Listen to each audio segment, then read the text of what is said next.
now look at empathy in a bit more detail, because most people think that empathy is literally just the ability to feel what somebody else is feeling or to understand what they're feeling. And there was a study that was done, I think in 2019, in the States. And what they did is they got a group of people together, the participants, and they said to people, well, look at these cards. There are pictures of people going through various scenarios and feeling different emotions. And what the participants had to do is either choose to feel what that person was feeling on the card or describe it. And what they found is that the vast majority of people decided they would rather describe an emotion than actually feel it. And when they asked them why, the participants said, well, it's too much hard work to try and feel what somebody else is feeling. So obviously there's this idea that being empathetic is a taxing thing to try and be.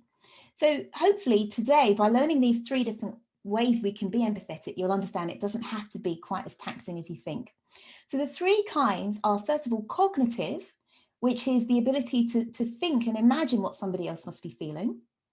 Then we have social empathy, which is the ability to feel what somebody else is feeling. And that's what we typically think of as empathy, and that's what we regard as being taxing. And then finally, we have something called empathic concern.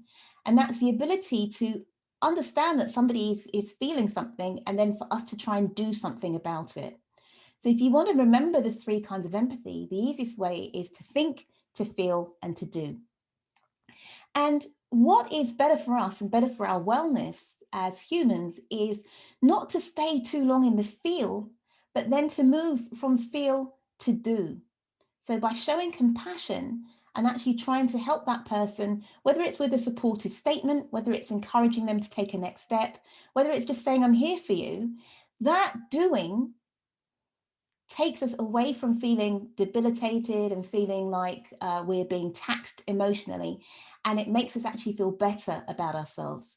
So there is a correlation between feeling empathy and wellness. And as you may not be surprised to hear that actually there's a negative correlation between social empathy and wellness. And there's a positive correlation between empathic concern, compassion, and wellness. So we actually feel better about ourselves if we can be in this state of compassion.